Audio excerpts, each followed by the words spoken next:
بسم الله الرحمن الرحيم الحمد لله وكفى وسلام على عباده الذين اصطفى أما بعد إن الذين كفروا سواء عليهم أأنذرتهم أم لم تنذرهم لا يؤمنون۔ بے شک وہ لوگ جنہوں نے کفر اپنا لیا ہے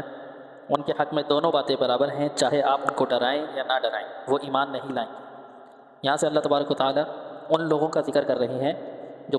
انسانوں کی تین قسمیں بیان کی تھی اللہ تبارک و تعالیٰ نے۔ انسان تین قسم کے ہوتے ہیں، ایک وہ انسان ہے کہ جو کافر ہیں، اللہ تبارک و تعالیٰ کو نہیں مانتے ہیں، اور ایک وہ انسان ہے کہ جو مؤمن ہے، اللہ تعالیٰ پر ایمان لاتے ہیں، اللہ تبارک و تعالیٰ کے قرآن اور حدیث پر ایمان لے کر آتے ہیں۔ اور ایک وہ لوگ ہیں کہ جو منافق ہیں،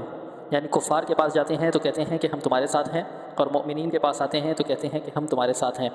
تو یہاں سے اللہ تبارک و تعالیٰ کافرین جو تھے، کفار جو تھے، ان کا ذکر فرما رہے ہیں کہ ان الذین کفروا سواء علیہم، بے شک جن لوگوں نے کفر کیا برابر ہیں ان کے لیے، انذرتہم ام لم تنذرہم، کہ آپ ان کو ڈرائیں یا نہ ڈرائیں، لا یؤمنون، وہ ایمان نہیں لائیں گے۔ یعنی انہوں نے یہ بات طے کر لی تھی، یہ جو قسم کے لوگ تھے انہوں نے یہ طے کر لیا تھا کہ چاہے کتنے ہی واضح اور روشن دلائل اور معجزے نبی کریم صلی اللہ علیہ وسلم لے کر آ جائیں تو یہ بات نہیں مانیں گے۔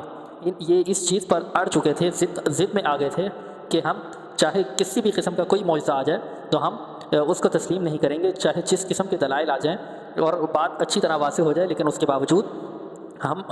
اسلام کو قبول نہیں کریں گے، ایمان نہیں لائیں گے۔ تو اللہ تبارک و تعالیٰ ایسے لوگوں کے بارے میں ارشاد فرما رہے ہیں کہ ان کے لیے برابر ہے کہ آپ ان کو ڈرائیں یا نہ ڈرائیں، وہ ایمان نہیں لائیں گے۔ اس کی وجہ کیا تھی؟ ختم اللہ علی قلوبہم وعلی سمعہم وعلی ابصارہم غشاوہ، کہ اللہ نے ان کے دلوں پر، ان کے کانوں پر مہر لگا دی ہے۔ اللہ تبارک و تعالیٰ نے ان کے دلوں پر اور ان کے کانوں پر مہر لگا دی ہے، جس کی وجہ سے وہ حق کو قبول نہیں کر پاتے اور حق کو سن نہیں سکتے۔ جب سن نہیں سکتے، ان کے دل میں بات نہیں جاتی، تو اس کی وجہ سے وہ حق کو قبول نہیں کر پاتے۔ وعلی ابصارہم غشاوہ، اور ان کی آنکھوں پر پردہ پڑا ہوا ہے۔ جب آنکھوں سے کوئی حق کی بات دیکھ نہیں پا رہے، کوئی معجزہ نظر آ رہا ہے اس کو دیکھ نہیں پا رہے، اور کوئی دلیل آ رہی ہے تو اس کو سن نہیں پا رہے، اس کو دل میں نہیں اتار سک رہے، تو یہ حق کو قبول نہیں کر سکیں گے۔ وَلَهُمْ عَذَابٌ عَظِيمٌ، اور ان کے لیے زبردست عذاب ہے، آخرت میں ان کے لیے دردناک اور زبردست عذاب ہے۔